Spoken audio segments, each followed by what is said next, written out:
देखिए, खाना मेरे हिसाब से वो अच्छा है जो बहुत ही कम इंग्रेडिएंट को यूज करके बेहतरीन बन रहा हो। बस ऐसे ही आज एक बेहतरीन डिश हम बनाने वाले हैं। Hello friends, welcome back to my channel spicy kitchen tales. और आज बनेगा मटन फेफसा। तो आइए देख लेते हैं कि इसे बनाने के लिए हमें क्या चीज़ों की ज़रूरत पड़ने वाली है। तो सबसे पहले मैंने यहाँ पे लिया है मटन का फेफसा, जो एक मटन का फेफसा है अराउंड 300 ग्राम है। इसके अलावा कुछ खड़े मसाले लिए हैं, जैसे 2 तेज पत्ता, 1 टीस्पून जीरा पाउडर, 1 दालचीनी का टुकड़ा और 1 बड़ी इलायची। फिर मैंने लिया है 2 बड़े प्याज, बहुत ही पतले बारीक से कटे हुए, क्योंकि इन्हें हमें फ्राई करना है। इसके बाद मैंने लिए हैं पाउडर्ड मसाले, जिसमें मैंने लिया है 1 teaspoon red chilli powder, half teaspoon black pepper powder, 1 teaspoon salt, आप अपने टेस्ट के अकॉर्डिंग लीजिएगा, और हाफ टीस्पून गरम मसाला पाउडर। फ्रेश कोरिएंडर ली है चॉप की हुई एक बोल में। आधा नींबू का रस की ज़रूरत है हमें, तो मैंने आधा नींबू लिया हुआ है, और 3 से 4 हरी मिर्च।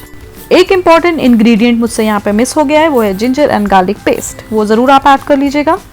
तो सबसे पहले मैंने यहाँ पे लिया है प्रेशर कुकर में 1 टेबलस्पून ऑयल, जिसमें कि मैंने खड़े मसाले डाल दिए, और जैसे ही वो क्रैकल हुए मैंने 2 बड़े प्याज जो थिनली स्लाइस किए हुए थे इसमें ऐड कर दिए हैं फ्राई करने के लिए। कुछ 3 से 4 मिनट लगेंगे इन्हें बहुत ही अच्छा सा गोल्डन फ्राई होने में। जितना ही बारीक आपका प्याज कटा होगा उतना जल्दी ये फ्राई हो जाएगा। तो देखिए, ये गोल्डन फ्राई हो चुके हैं, और अब हम इसमें ऐड कर देंगे मटन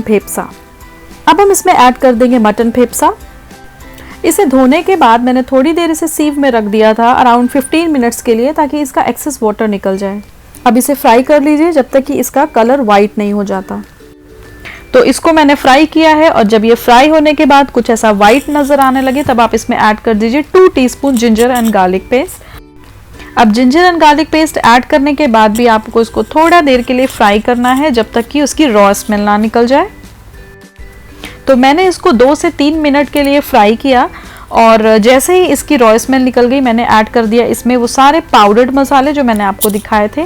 फिर आप इसमें पानी ऐड कर दीजिए। मैंने 1 कप पानी ऐड किया है, पूरा भर के 1 कप नहीं लिया था, मैंने थोड़ा सा खाली रखा था, वो 1 कप मैंने ऐड किया। और अब इसे मैं प्रेशर कुक करूंगी 4 विसल तक, जिसमें 2 विसल्स हाई फ्लेम पे और 2 विसल्स लो फ्लेम पे। तो विसल निकल जाने के बाद मैंने प्रेशर कुकर का जब लिड हटा करके चेक किया, तो ये बहुत ही अच्छे से कुक हो चुका था, बहुत ही एकदम अच्छा सा गल गया था।